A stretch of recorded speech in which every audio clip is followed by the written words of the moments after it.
오늘 누가복음 19장입니다. 오늘 19장에는 맨 앞에 우리가 잘 아는 삭개오 내용이 나옵니다. 그리고 이어서 10달란트 비유처럼 달란트 비유처럼 문화 비유가 이렇게 나오죠. 10문화 비유가 나옵니다. 그 다음에 예수님께서 이제 예루살렘에 입성하시는 그 내용 이제 쭉 이어서 나오게 됩니다. 오늘 새벽에는 삭개오 말씀을 함께 살펴보겠습니다.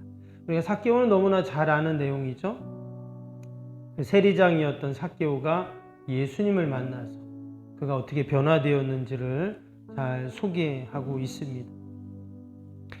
이 삭개오 내용은 우리 그리스도인들에게 있어서 너무나 익숙한 내용이고 잘 아는 내용이지만 사실 삭개오가 예수님을 만난 이 사건을 통해서 참 구원이 무엇인가, 그리고 구원받은 우리 성도들이 이 땅에서 어떻게 살아야 되는가를 너무나 명확하게 보여주는 너무나 귀한 말씀입니다.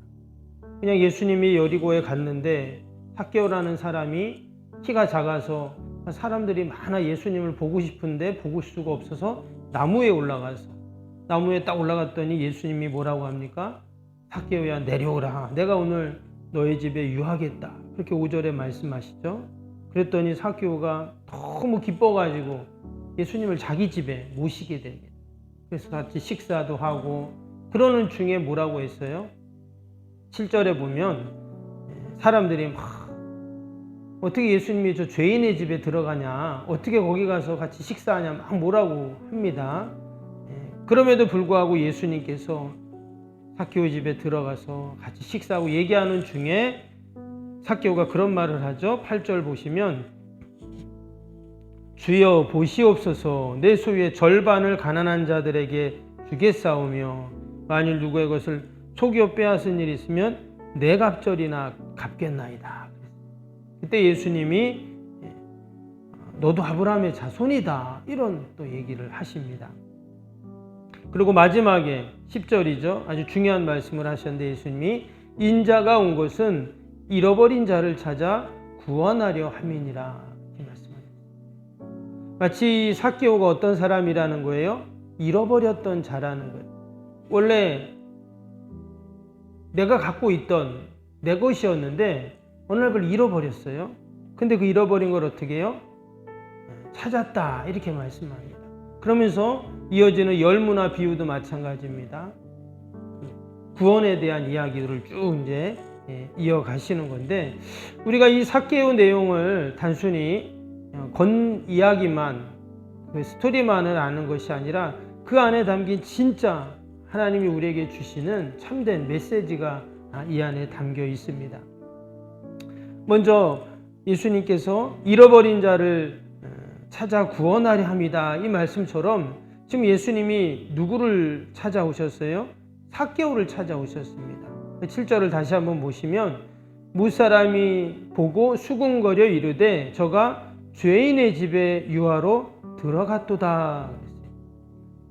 지금 삭개오가 사람들이 많아가지고 예수님을 보려고 나무에 올라가서 그렇게 했는데 사실은 예수님께서 어떻게 해요? 예수님께서 그 삭개오를 만나주셨다는 거죠. 만약에 예수님이 그 삭개오를 부르지 않았다면, 그리고 또 그의 집에 가지 않았다면, 그럼 삭개오와 예수님은 어떤 관계일까요? 그냥 멀리서 이렇게 한번 스쳐보는 그런 관계일 뿐입니다. 유명한 분이 우리 동네에 지나간다고 하는데 어떻게 생겼나 한번 보자, 그런 거잖아요. 그런데 예수님은 어떻게 해요? 삭개오야 하면서 그의 이름을 부르시고 또 그의 집에 가시고 결국 특별한 관계가 된 것이잖아요. 지금 주변에 많은 사람들이 있습니다. 앞에 보면 12장 1절에 보면 물이 수만 명이 모여 서로 밟힐 만큼 되었다, 이런 말씀이 나와요. 지금 예수님이 가실 때 수만 명이었었다는 거예요. 여리고에서도 그렇게 있는지는 모르겠지만 많은 사람들이 지금 예수님 주변에 있습니다. 사실 그 많은 사람 중에 삭개오도 그냥 한 사람일 뿐인 거죠. 근데 예수님이 어떻게 해요? 삭개오를 만나주시고 그의 이름을 부르시고 또 그의 집에 가셔서 함께 식사를 하면 어떨까요? 특별한 관계가 되는 거예요. 더욱이 지금 사람들은 어떻게 해요? 그를 죄인이라 그랬잖아요. 아무도 그와 상대해 주지 않습니다. 당시 세리는 사람들에게 매국노라는 그런 이야기를 들으면서 우리가 생각하기에는 이 세리라는 사람들이 뭐 세금을 거둘 때 더 많이 착복을 해가지고 사람들에게 미움을 샀나 보다, 우리가 이 정도로 생각하는데 사실 그 이상입니다. 심지어 우리 옛날에 그 매국노라고 나라 팔아먹는 일제강점기 때 그런 얘기 하잖아요. 그런데 마치 이 세리가 그런 사람이었다. 더 나아가서는 이전 성경에 보면 이 세리들이 토색을 했다 그러거든요. 토색이라는 말이 무슨 말이냐면 세금을 걷는데 세금을 안 내요. 그럼 어떡하냐? 성적인 착취를 했다는 거예요. 그렇기 때문에 더 많이 이 사람들이 이 세리들을 싫어하고 막 죄인 취급했다는 거죠. 근데 예수님은 어떻습니까? 그런 세리도 만나주시고 찾아가 주시고 그와 함께 식사도 하는. 그러니까 사람들이 놀란 거죠. 어떻게 저런 세리와 같은, 그것도 세리도 그냥 세리도 아니었어요. 삭개오는 세리장이었단 말이죠. 그런 삭개오를 예수님은 만나주셨다. 그리고 그도 어때요? 그도 잃어버린 자였다. 이렇게 말씀합니다. 우리가 이 말씀을 보면서 여러분 여기에 나오는 이 삭개오가 누굽니까? 결국은 저와 여러분의 모습인 줄로 믿습니다. 아멘. 우리는 영원히 죄로 말미암아 죽을 수밖에 없는 그런 죄인들인데 우리 주님이 나를 찾아오시고 우리 집에 찾아오시고 나를 아브라함의 자손으로 만들어주시고 우리에게 놀라운 이 구원의 은혜를 베푸신 그 은혜를 우리가 늘 감사하고 찬양해야 할 줄로 믿습니다. 더 나아가서 우리 주변에 많은 삭개오들이 있어요. 우리가 그들에게 이 놀라운 복음의 소식, 구원의 소식을 우리가 함께 나누고 전하는 저와 여러분이 꼭 되어야 할 줄로 믿습니다. 그 삭개오가 예수님을 만난 이후에 어떤 일이 일어났습니까? 8절을 다시 한번 보시면 삭개오가 하는 말이죠. 주여 보시옵소서, 내 소유의 절반을 가난한 자들에게 주겠사오며 만일 누구의 것을 속여 빼앗은 일이 있으면 내 갑절이나 갚겠나이다. 앞에 보면 이 삭개오가 부자라고 했습니다. 상당히 그가 2절에 나오죠. 세리장이요 또한 부자라. 그가 뭐 그런 부정한 방법으로 분명히 부자가 되었을 겁니다. 사람들에게 욕을 먹으면서도 그는 상당한 부를 축적을 했어요. 근데 지금 8절에 뭐라고 했다고요? 자신의 소유의 절반을 가난한 사람들에게 주겠다. 그리고 내가 누군가의 것을 빼앗은 일이 있으면 4배 갚겠다.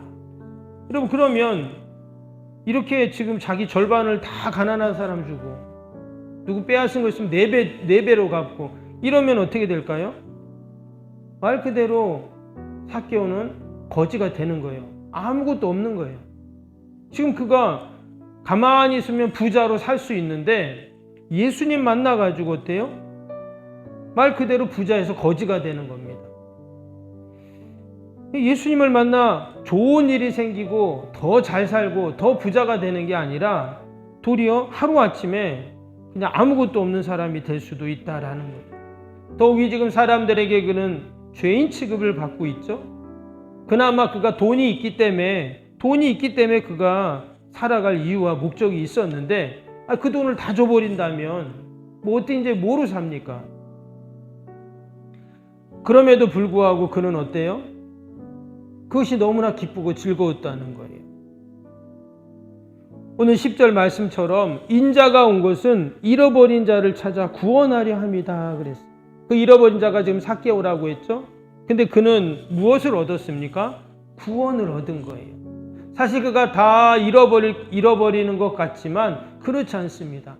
가장 귀한 구원을 그는 지금 얻게 되었다라는 거예요. 9절 말씀처럼 오늘 구원이 이 집에 이르렀으니 이 사람도 아브라함의 자손이다 그랬어요.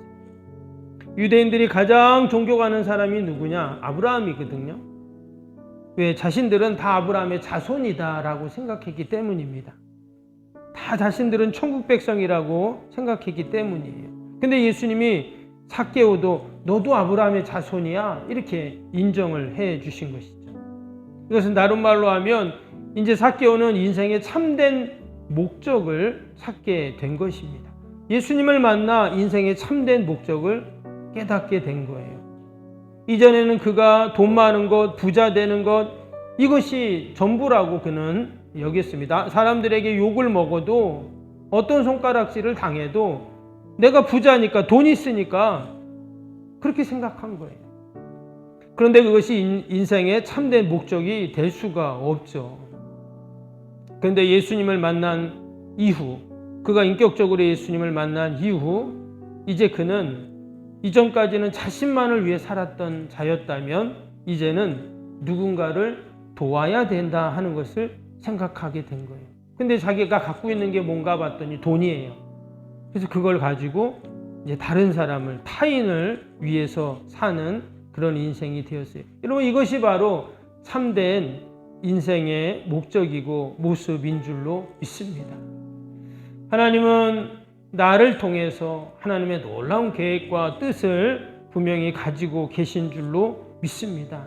나만을 위한 인생이 아니라 늘 하나님을 기쁘시게 하는 그 뜻을 이루어가는 여러분, 저와 여러분이 되시기를 주님의 이름으로 축복합니다.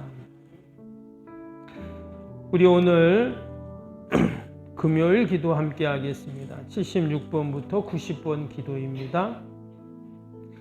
새성전 건축을 통해 주님의 지상명령을 수행하게 하옵소서. 아멘. 복음의 능력으로 사람을 살리고 세우는 거룩한 공동체로 쓰임받게 하옵소서. 아멘. 선교, 구제, 봉사, 섬김이 새로운 공간을 통해 역동적으로 펼쳐지게 하옵소서. 아멘. 사도행전을 꿈꾸고 이루는 위대한 교회로 세워지고 쓰임받게 하옵소서. 아멘. 성도들의 간절한 기도와 눈물의 헌신으로 든든히 서가는 교회가 되게 하옵소서. 아멘. 주의를 온전히 성수하며 온전한 11조와 헌금을 드리는 성도가 되게 하옵소서. 아멘. 교회 모든 일꾼들이 성령과 지혜와 믿음과 은혜가 충만하게 하옵소서. 아멘. 온 성도들이 마음과 생각이 하나 되어 건축 과정에 큰 힘이 되게 하옵소서. 아멘. 온 성도들이 마음의 교회에 대한 사랑과 긍지로 새성전 건축을 이루어가게 하옵소서. 아멘. 분열의 악한 영이 틈타지 않게 하시고 건축하는 가정 가운데 실족하는 사람이 한 명도 없게 하옵소서. 아멘. 새성전을 통해 하나님의 기적 같은 사역이 펼쳐지게 하옵소서. 아멘. 생명력 있는 복음의 역사가 나타나는 부흥의 진원지가 되게 하옵소서. 아멘. 세계를 품고 열방을 위해 기도하는 공간, 거룩한 소통의 공간이 되게 하옵소서. 아멘. 성도들이 벅찬 마음으로 새성전에 임할 하나님의 영광을 소망하게 하옵소서. 아멘. 하나님의 꿈과 비전이 아름답게 펼쳐지는 것을 다 함께 누리게 하옵소서. 아멘. 예수님의 이름으로 기도합니다. 아멘. 사랑과 은혜가 충만하신 하나님 아버지, 오늘 누가복음 19장에 나오는 이 삭개오가 바로 나의 모습인 줄로 믿습니다. 하나님께서 나를 만나주시고 내 이름을 부르시며 내가 죄인이지만 이제 아브라함의 자손으로 만들어주시고 늘 우리와 함께 하심을 감사합니다.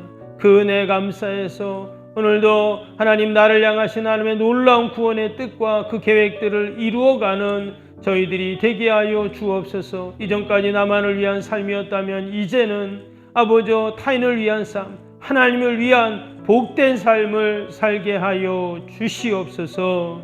하나님, 귀한 새벽에도 기도하는 모든 우리의 기도의 제목, 마음의 소원들 하나님께서 다 들으시고 신실하게 응답하여 주옵소서. 나라, 민족, 교회, 이웃, 사랑하는 자녀들 하나님 다 올려드리오니 하나님께서 해결하여 주시고 특별히 언약한 육신 병사인 환우들 날마다 회복되고 강건케 하여 주옵소서.